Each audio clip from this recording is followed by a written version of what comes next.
Well, welcome back to another pantry cooking video. I have these two bananas which are very much on their way out, and we all know what that means. Banana bread! But I thought I'd do something a little bit different this time because I have this box of red velvet cake mix that I need to use up. Yeah, the Best By date is in September, so I'd like to use it up pretty soon.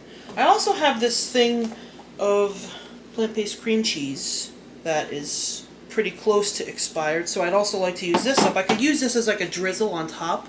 You know, what they do for red velvet, but the cream cheese deal. Instead of water and eggs, I have this, and I have some canola oil to use. So this is also pretty low on the needed ingredients amount. But step one is gonna be to deal with these bananas. This one is not that bad, but this one, I mean, look, she's ready to go. Oh yeah! Is this even usable? It's usable, right? People have made banana bread out of worse than this, right? Now we're just gonna mash everybody up real well.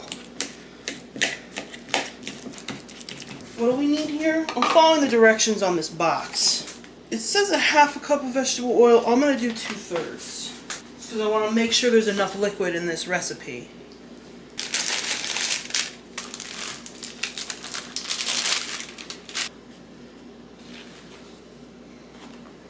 I think we might have something here.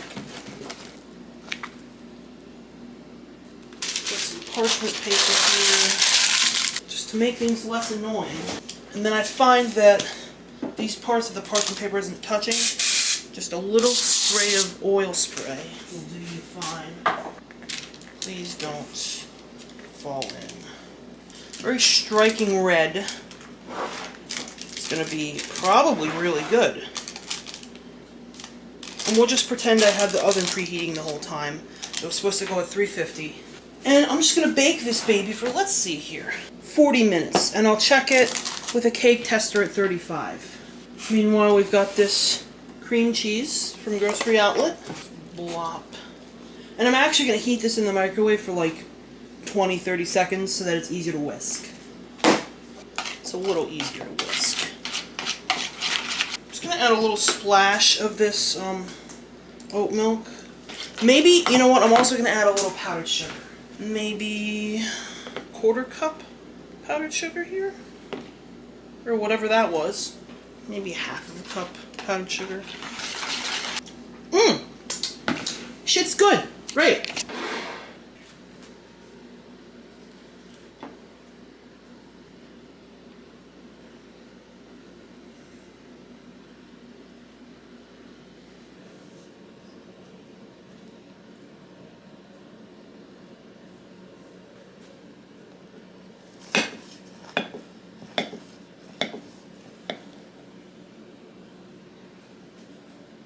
Well, I am highly excited to try this. It looks really good.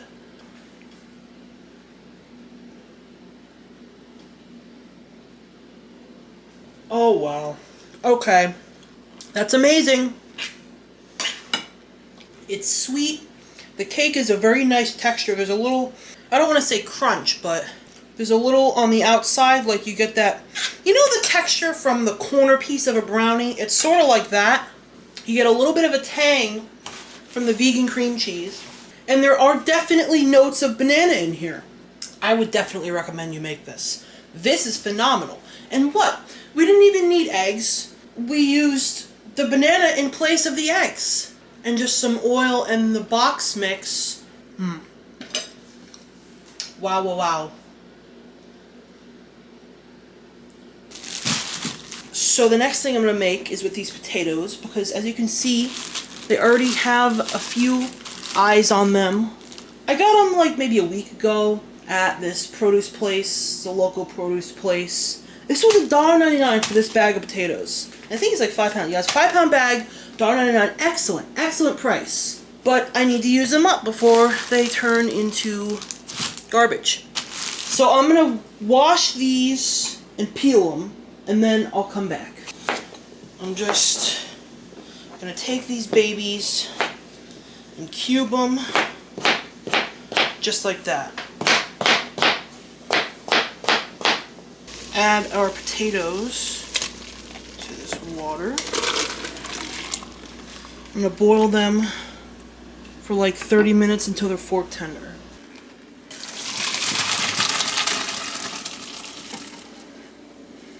So per the recipe that I'm following, I am going to need 680 grams of flour. I will also link this recipe for you, it's a TikTok recipe, in the description if you want to make a smaller batch.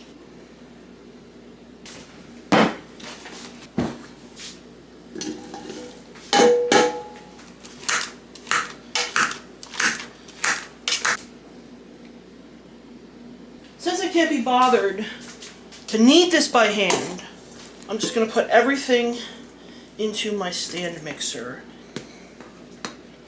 Might be a little overfilled, but I'm hopeful. I think I'm hopeful. We'll see what happens. Well, I think we did something here. Got a lot of dough here, but texture seems correct. These are going to be very utilitarian gnocchi. I guess with the flour thing, I would say just go by feel.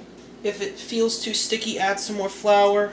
And a lot of this gnocchi is going to see the freezer because it's more than me and my family could possibly eat in a week. With all things hopeful, it will taste good. I'll just be here rolling them out forever. Okay, so here's the deal. I found an easier way to do this. Just to be fair, the easier way I found to do this was located within the video that I'm referencing. You roll it into a log like this, and then you just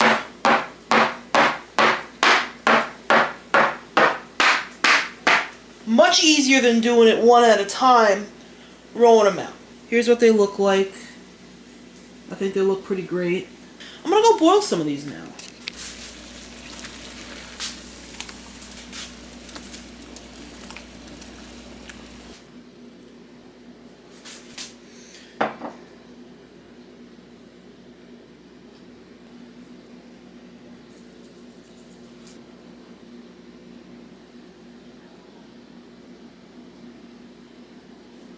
Oh wow.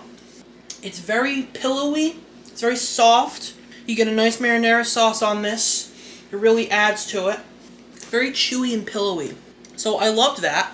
The process was a little hectic.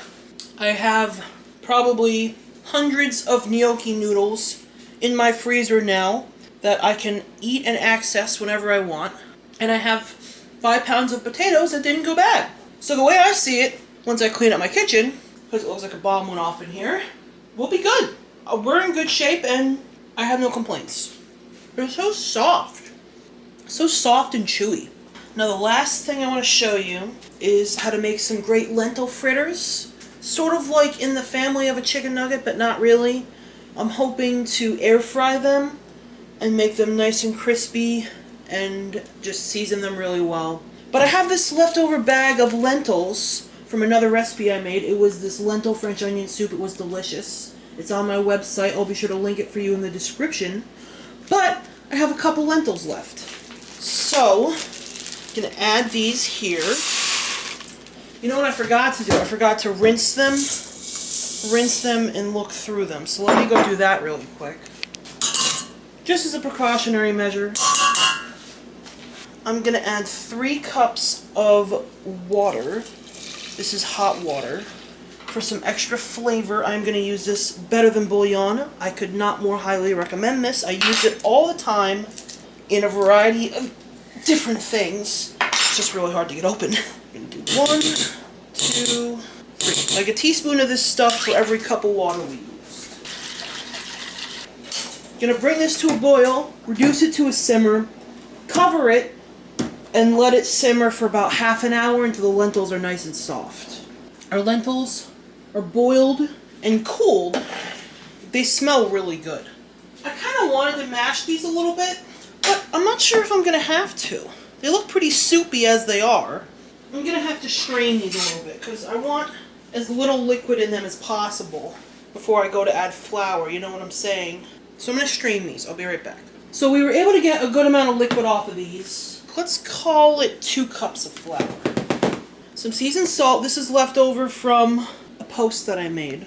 As well as salt. It's got like garlic, onion, celery seed, as as well as other things. So I feel like it'll add some nice flavor to this. I don't want to go crazy though because the bouillon is already salted. I've got a little touch of MSG I'm going to add. Going to add some paprika, little onion powder, and a little garlic powder. Finally, I just want to throw a little ground pepper in here.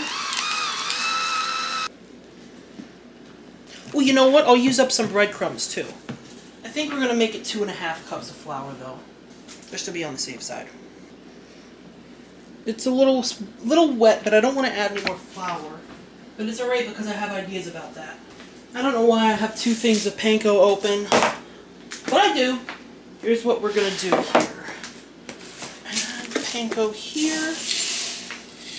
Used one of them up. And I need a baking sheet. And I'm going to line said baking sheet with porcelain paper. Okay. Now here's what I'm going to do. I've got this baby. I'm just going to go like this and let the breadcrumbs stick to it instead of my hand till we get a little nugget just like this. And I think it's actually going to work. This is kind of like the chickpea nuggets that I made on TikTok. Those were really good. So I hope these will be just as good.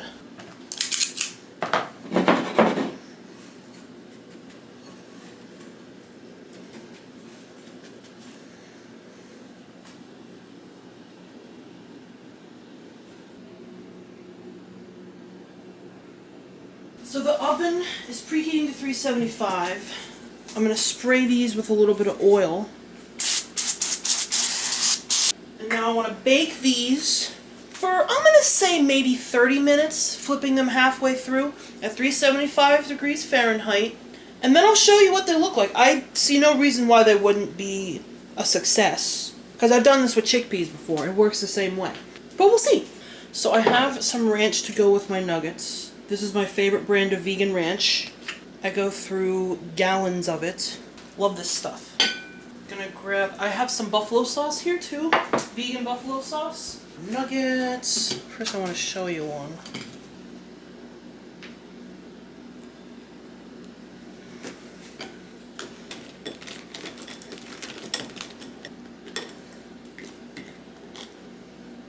Holy wow, these look so good.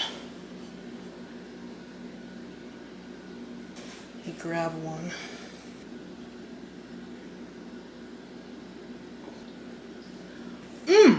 That's like really good.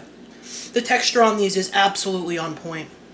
And all things considered, this was not very hard to make. And let's just be real, with the ingredients that we used, this is probably so much cheaper to make than like the Gardein brand or the Morningstar Farms. This is probably so much cheaper. Lentils, they're what, $1.50 a bag?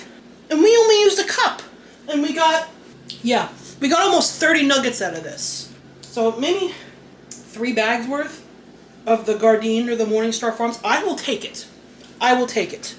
And the texture is just really, really good. I loved this. Well, I guess that's it for today's video. I hope you enjoyed it. I had a really good time coming up with things to use up some of these ingredients. So listen, if you liked this video, why not consider subscribing? I do a ton of cooking content, like pantry cooking, cook with me, ASMR sometimes. I try to do like cheap vegan, inexpensive vegan recipes sometimes too. So if any of that interests you, go ahead and subscribe. We'd love to have you join the party.